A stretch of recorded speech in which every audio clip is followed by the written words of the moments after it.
नमस्कार दोस्तों, आज हम मिश्रानुपात पढ़ेंगे अर्थात मिक्स्ड प्रोपोर्शनल। जो मिक्स्ड प्रोपोर्शनल है उसे हम किस तरीके से सॉल्व करते हैं आइए देखते हैं। इसके लिए हमें एक फॉर्मूला याद करना है M1D1H1 W2 is equal to M2D2H2 W1। इसके लिए क्वेश्चन कैसा आएगा देखिए, 12 आदमी किसी कार्य को 16 दिन में करते हैं तो उसी कार्य को 8 आदमी कितने दिनों में करेंगे। 12 आदमी हैं वो 16 दिन में करते हैं। इस प्रकार से मैन एम फॉर मैन होता है यहाँ पर, तो कितने आदमी हैं 12 आदमी कितने दिनों में काम को करते हैं 16 दिनों में करते हैं। कितना काम है, एक कार्य है, ठीक है। अब उसी कार्य मतलब एक कार्य यहाँ पर है तो वही कार्य यहाँ पर भी कहलाएगा। W2 बराबर 1। कितने व्यक्ति करना है, 8 आदमियों को करना है। M2 का मान 8। यहाँ पर D2 की वैल्यू चाहिए हमको कि कितने दिनों में करेंगे, D फॉर डेज, ठीक है। तो हमारे पास यह फॉर्मूला है M1D1। चूंकि H कहीं नहीं दिया हुआ है इसलिए H नहीं लिखते हैं, अपन सीधा W2 लिख देते हैं। इधर M2D2 W1 सबकी वैल्यू रखते हैं और बहुत ही आसान तरीके से इस प्रश्न का उत्तर आएगा। बहुत ही आसान, बहुत जल्दी। देखिए कैसे, M1 की वैल्यू 12, D की वैल्यू यहाँ पर 16, W2 की वैल्यू है 1। ऐसे ही यहाँ पर M2 की वैल्यू 8 आदमी चाहिए, कितने दिनों में करेंगे ये निकालना है, और W1 का मान है 1। एक से एक कैंसिल हो चुका, मेरे को D2 चाहिए। इस प्रकार मैं इसको हल करूंगा तो 12 गुणे 16 बटे 8, 8 से इसको काट दिया मैं, 8 दूना 16 और 12 दूना 24। इस प्रकार D2 इज इक्वल टू कितना आ गया 24 डेज। इसका मतलब यह हुआ कि जिस काम को 12 लोग मिलकर के 16 दिन में करते हैं उसी काम को 8 व्यक्ति मिलकर के 24 दिन में पूरा कर देंगे। ये हमारा आंसर है।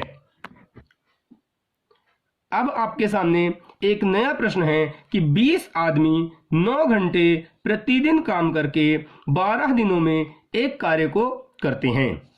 उसी काम को 6 घंटे प्रतिदिन काम करके 24 दिन में काम समाप्त करते हैं तो कितने आदमियों की जरूरत पड़ेगी। मतलब 20 आदमी हैं, यहाँ पर M1 का मान है 20, 9 घंटे H1 का मान है 9, और कितने दिनों में करते हैं 12 दिनों में, तो D1 का मान है 12। अब देखते हैं उसी काम मतलब काम एक ही ले लेंगे अर्थात W इज इक्वल टू 1। उसी काम को कितने घंटे, 6 घंटे, तो H2 का मान हो गया 6, कितने दिन D2 बराबर 24 दिन। कितने आदमी चाहिए, M2 की वैल्यू निकालनी है। आइए देखते हैं कैसे। देखिए दोस्तों, मैंने वैल्यू लिख लिया। कितने आदमी थे, 20 आदमी थे, 12 दिन तक काम करते थे और 9 घंटे प्रतिदिन काम करते थे। उस काम को कंप्लीट कर लेते थे। अब उसी काम को कितने आदमी 24 दिन काम कर करके 6 घंटे प्रतिदिन करेंगे, 24 दिन करेंगे, लेकिन कितने आदमी चाहिए। तो ये हमारे पास फॉर्मूला, इस पे अपन वैल्यू पुट करते हैं। वैल्यू पुट कर दीजिए और इसके बाद इसका केवल हमें क्या पक्षांतर करके गुणा भाग करना है। पक्षांतर करके गुणा भाग करेंगे तो जो भी आएगा वह M2 की वैल्यू हमें मिल जाएगी, वही हमारा आंसर होगा। देखिए हमें M2 चाहिए, दोनों पक्षों को मैं यहीं पर काट सकता हूं। अभी देखिए 12 एकम 12 और 12 दूना 24, ये कट गया। अगर मैं इसे काटूं 2 से तो 2 से इसे काट देते हैं, 2 दहम 20, ठीक। फिर बचता क्या है मेरे पास, ये 6। अगर मैं 6 को डिवाइड करूं 3 से तो 3 2 जा 6 और यहां पर 3 3 जा 9। अब ये 2 बचा है, इस 2 से इस 10 को भी मैं डिवाइड कर सकता हूं तो 2 5 जा 10। हमने डायरेक्ट यहीं पे सॉल्व कर दिया, 1 से 1 कैंसिल। मेरे पास क्या बचता है, इधर M2 बचा और इधर कितना बचा 5 इंटू 3। 5 इंटू 3 मीन्स M2 इज इक्वल टू 15। तो 15 मैन चाहिए मेरे को, अर्थात 15 आदमी चाहिए उसी काम को पूरा करने के लिए जिसको 20 आदमी रोज 9 घंटे काम करते थे और 12 दिनों में करते थे। तो यदि मेरे को 24 दिनों तक इस काम को करना है तो मात्र 15 व्यक्ति 6 घंटे प्रतिदिन करके 24 दिनों में इस काम को पूरा कर सकते हैं। देखिए दोस्तों, एक अगला प्रश्न हमारे पास है। एक छात्रावास में 200 विद्यार्थियों के लिए 50 दिनों की खाद्य सामग्री है। एक हॉस्टल है जहां पर 200 विद्यार्थी रहते हैं, वहां पर इतना भोजन के लिए सामान है कि वह 50 दिनों तक चल सकता है। 10 दिन के बाद, अब 50 दिनों तक तो चल सकता है, अर्थात 10 दिन बाद मतलब उसमें से 10 दिन निकल गया, हमारे पास बचते हैं 40 दिन। तो हमारे पास जो 40 दिन बचा तो 10 दिन बाद 50 छात्र और आ गए, अर्थात पहले 200 व्यक्ति थे, 200 स्टूडेंट थे, अब उसमें कितने 50 और आ गए तो 250 व्यक्ति हो गए, अर्थात 250 स्टूडेंट हो गए। तो शेष भोजन सामग्री कितने दिन तक चलेगी। अब वो 200 लोगों के लिए कितने दिन तक का सामान बचा था, 40 दिन का सामान बचा था, ठीक है। अब 40 दिन का जो सामान बचा था 200 लोगों के लिए, अब उसमें 250 लोग हो गए और दिन कितने दिन चलेंगे? अब तो 40 दिन नहीं चलेंगे, अब 40 दिन से कुछ कम चलेगा। तो देखिए कैसे इसे सॉल्व करते हैं अपन। ये देखिए formula m1d1 is equal to m2d2। m1 की वैल्यू 200, m2 की वैल्यू 50 और आगे, तो 200 प्लस 50 बराबर 250। कितने दिन तक चलेगा ये ज्ञात करना है। कितने दिन निकल चुके?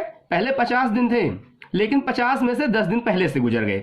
इस प्रकार हम मान यहाँ पर रखते हैं, ये हो गया 200, इसकी वैल्यू है 550 माइनस 10 इज इक्वल टू इसकी वैल्यू है 250 और d2 हमें चाहिए। तो यहाँ पर मैं बात कर लूँ, एक जीरो से एक जीरो कैंसिल हो गया, यहाँ पर बचता है 20, इन दोनों को घटा देंगे तो बचेगा 40 और दूसरी तरफ कितना है 25 गुणे d2। d2 का मान चाहिए, तो इस 25 को मैं इधर ला के भाग कर दूंगा, चाहे पहले से भाग कर दीजिए आप। तो 25 से इसको हम किससे काट सकते हैं? 5 से काट सकते हैं। अगर मैं इसे 5 से काटूं तो कितना आएगा? 5 25 और 5 के 20। इस प्रकार ये भी कैंसिल होगा, 5 अट्ठे 40। तो d2 इज इक्वल टू क्या बचता है मेरे पास? 4 इंटू 8। 4 इंटू 8 इसका मतलब 32। कहने का ये मतलब है कि अगर 10 दिन 200 व्यक्तियों ने खा लिया खाना, उसके बाद यदि 50 और आ जाते हैं, 250 हो जाते हैं, तो वह 40 दिन के बजाय मात्र 32 दिन में ही वह भोजन हमारे पास समाप्त हो जाएगा। यही हमारा आंसर है। ठीक ऐसा ही एक और छोटा सा प्रश्न। एक छात्रावास में 150 छात्रों के लिए 70 दिनों का भोजन सामग्री उपलब्ध है। कितने दिनों का भोजन सामग्री? 70 दिन। 150 छात्र 70 दिन तक खाएंगे। 10 दिन के बाद 30 छात्र और आते हैं, अर्थात 10 दिन निकल गया तो 70 दिनों में से 10 दिन घटा देंगे, 60 दिन बचेगा, और 30 छात्र आ गए तो 150 में 30 को जोड़ देंगे तो 180 छात्र हो जाएंगे। तो शेष सामग्री कितने दिनों तक चलेगी? तो हमने प्रश्न देखा कि उसमें शुरू में या प्रारंभ में 150 छात्र थे जो कि 70 दिनों तक उनके लिए खाना था, लेकिन कुछ दिनों के बाद उसमें 30 छात्र और आ गए। उसमें कितने छात्र आ गए? 30 छात्र। तो ये हो गया m2 की वैल्यू।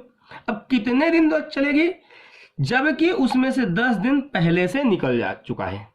अब देखते हैं इसको सॉल्व करके। ये हो गया 150, इसको माइनस करेंगे आ जाएगा 60, इधर हो जाएगा 180 और यहाँ पर है d2। d2 की वैल्यू चाहिए। अगर मैं इससे डिवाइड करता हूं तो ये दोनों कैंसिल हो गया।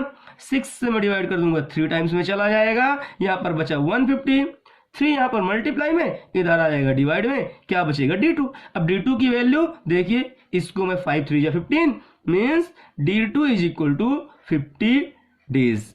इसका मतलब ये हो गया कि अगर 150 में 30 छात्र और आ जाते हैं, मतलब 180 छात्र हो जाते हैं, तो 180 छात्र उस भोजन को, जो कि उनका 70 दिन चलने वाला था, जिसमें से 10 दिन गुजर गया, अर्थात 60 दिन चलने वाला था, लेकिन अब वह 60 दिन ना चल करके वह भोजन की जो मात्रा होगी वह केवल उनका 50 दिन में ही समाप्त हो जाएगा।